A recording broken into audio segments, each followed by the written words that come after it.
என்னாலும் சுயமாக கூடாதா? அவசரப்பட்டுட்டே குமார்.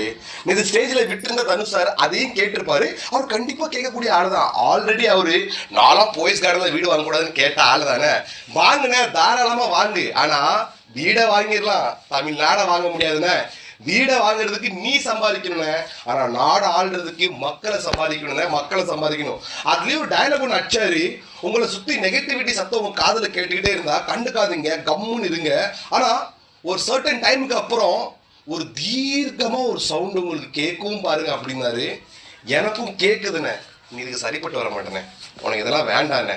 அண்ணே, ராயன் படத்தில் மொட்டை அடிச்சியா, அடுத்தவனுக்கு போக வேண்டிய நேஷனல் அவார்டை நீ அடிச்சு பிடிச்சி வாங்கினியா? அதே மாதிரி முருகன் படத்துக்கு பட்டை அடி, அடுத்தவனுக்கு போக வேண்டிய ஆஸ்கர் அவார்டை நீ அடிச்சு பிடிச்சி வாங்கு. அதை விட்டு சின்ன பிள்ளை மாதிரி அரசியல் அடம் பிடிச்சிக்கிட்டு இருக்க.